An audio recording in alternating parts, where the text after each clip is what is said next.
दोस्तों, कई लोग ये सवाल भी करते हैं कि जब हनुमान जी से काल भी डरता है और जहाँ वे रहते हैं वहाँ यमराज फटकते भी नहीं हैं, तो फिर आखिर जब प्रभु श्री राम जी ने शरीर त्याग किया तो हनुमान जी के रहते ऐसा कैसे संभव हो गया? तो क्या हनुमान जी प्रभु श्री राम की मृत्यु को रोक पाने में नाकाम रहे थे या फिर ये श्री राम की ही कोई लीला थी? दोस्तों, हम सभी जानते हैं कि महावीर हनुमान जी का अवतार ही राम काज करीबे को आतुर के उद्देश्य से हुआ था। महावीर हनुमान जी एक पल के लिए भी प्रभु श्री राम से अलग नहीं होते थे। तो आखिर कैसे ये संभव हुआ कि हनुमान जी के रहते काल अयोध्या में आ धमका और प्रभु श्री राम ने अपने शरीर का त्याग कर वैकुंठ धाम प्रस्थान कर लिया? दोस्तों, सनातन धर्म के अनुसार जिसने भी जन्म लिया है उसकी मृत्यु निश्चित है, क्योंकि मृत्यु शरीर की होती है, आत्मा की नहीं। भगवान विष्णु ने भी मनुष्य शरीर ही धारण कर श्री राम के रूप में अवतार लिया था, इसलिए एक न एक दिन उन्हें भी अपने शरीर का त्याग करना था और उनके शरीर की मृत्यु भी तय थी। वाल्मीकि रामायण की कथा के अनुसार जब प्रभु श्री राम ने पृथ्वी पर 11,000 वर्षों तक शासन किया और पृथ्वी पर धर्म की स्थापना कर ली, तो उनका पृथ्वी पर सारा काम समाप्त हो गया था। ऐसे में ब्रह्मा जी ने प्रभु श्री राम को उनके मूल स्वरूप यानी विष्णु स्वरूप में लौटाने के लिए योजना बनाई।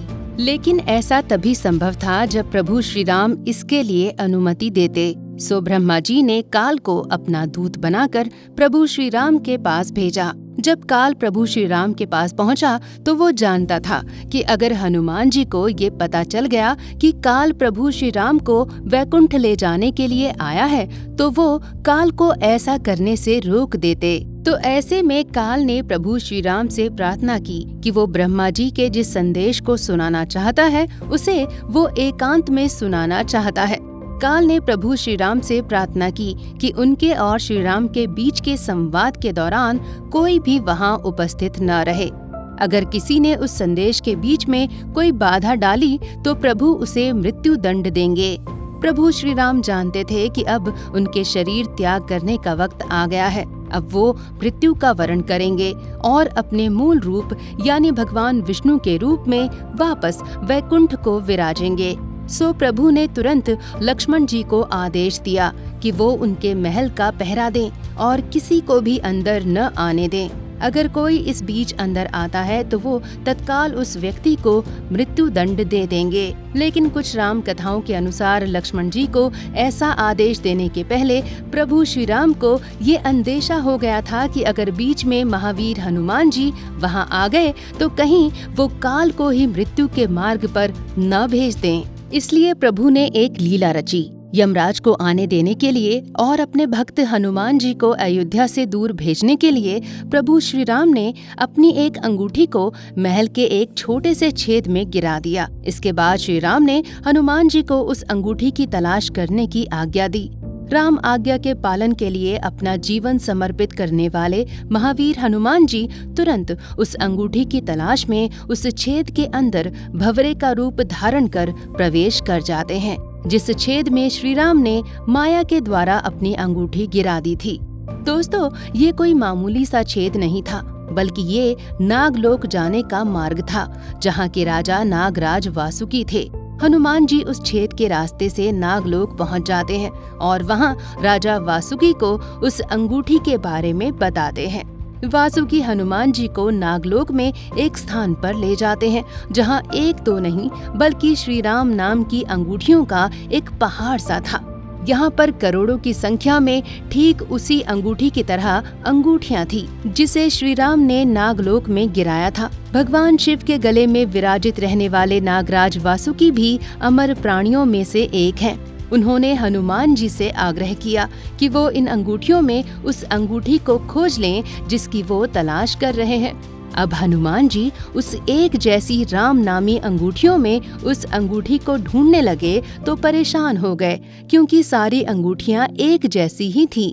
तब नागराज वासुकी ने हनुमान जी के सामने एक रहस्य खोला।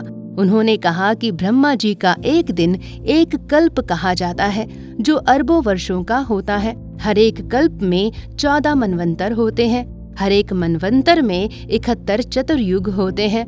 हर एक चतुर्युग, एक सतयुग, एक त्रेता युग, एक द्वापर युग और एक कलयुग का सेट होता है।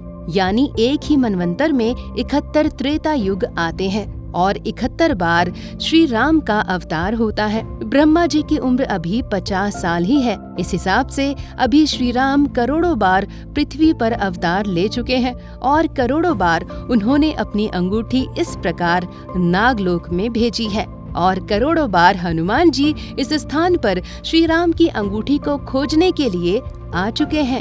अब हनुमान जी हैरत में पड़ गए और उन्हें श्री राम की लीला समझ में आ गई कि प्रभु अब इस संसार का त्याग करने वाले हैं और इसीलिए उन्होंने अपनी लीला के द्वारा उन्हें नागलोक भेज दिया है ताकि वो काल को रोक न सकें।